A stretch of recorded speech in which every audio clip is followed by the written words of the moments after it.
Hello and welcome back to Amazing World, a glimpse into our bright future. I'm Luna, your virtual guide through the science, dreams, and possibilities of tomorrow. Today we're venturing far beyond Earth, into the swirling clouds of Saturn. Could we one day build floating colonies in the atmosphere of this giant planet? Strap in. Because what sounds like pure science fiction might just have scientific potential. Saturn, the second largest planet in our solar system, may seem like an unlikely candidate for human habitation. Its crushing gravity, intense radiation belts, and lack of a solid surface would pose enormous challenges. But high above its clouds, in a layer known as the upper troposphere, conditions become surprisingly survivable. The temperature hovers around 70 degrees C, and with the right pressure and protection, floating habitats could theoretically remain suspended in equilibrium.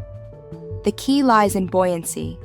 Just like airships on Earth, colonists could use giant hydrogen-filled structures, built with advanced materials resistant to Saturn's atmosphere, to float.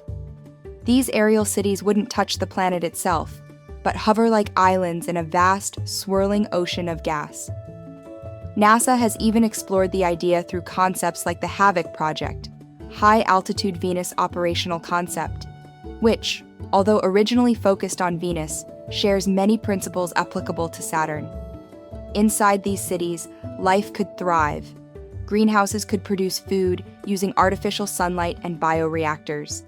Air and water would be recycled through closed-loop systems. Inhabitants would be shielded from cosmic radiation by layered materials and electromagnetic shielding. Energy could come from nuclear fusion reactors, a technology currently in development on Earth by groups like ITER and private firms like Helion Energy. Saturn's moons, especially Titan and Enceladus, could serve as resource hubs. Titan has vast reserves of hydrocarbons, while Enceladus may harbor subsurface water. Floating colonies could import raw materials from these moons via autonomous shuttles or robotic miners. In return, the floating habitats could serve as command and control centers for exploration deeper into the outer solar system.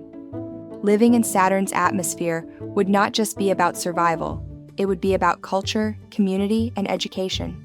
A new generation would grow up with a daily view of the rings, taught by AI teachers and virtual tutors. With gravity at roughly 1.07 times that of Earth, human physiology could adapt more easily here than on low-gravity worlds like Mars or the Moon. Of course, maintenance and safety would be critical. Regular inspections, autonomous repair drones, and predictive AI systems would monitor the colony's stability. Should a storm or pressure anomaly occur, floating cities could be relocated vertically or laterally using propulsion systems, essentially sailing through the atmosphere to safer zones. Researchers would study Saturn's chaotic weather patterns, its hexagonal polar storm, lightning phenomena, and magnetic field interactions. Real-time data from colony sensors could feed AI models to better understand gas giant meteorology, knowledge that could one day help manage Earth's own changing climate systems more effectively. Building such habitats will take decades of preparation. It might begin with modular components launched from Earth or constructed in low orbit. As humanity develops infrastructure in cislunar space, like orbital shipyards and moon-based resource depots, Saturn colonies could be assembled in space and transported via powerful fusion or solar electric propulsion. Imagine the moment when humanity declares its presence in Saturn's sky. Flags unfurl, digital records are made, and a message is sent back to Earth. We are here. This milestone would not only symbolize scientific progress, but also a shift in human consciousness, no longer earthbound, but truly interplanetary. In the long future, entire archipelagos of sky cities might drift above Saturn's clouds, centers of science, culture, and cooperation. Floating colonies wouldn't just represent technological achievement, but a peaceful, visionary extension of human life, where the skies are home, and Saturn's endless beauty reminds us of what's possible when we dream without limits.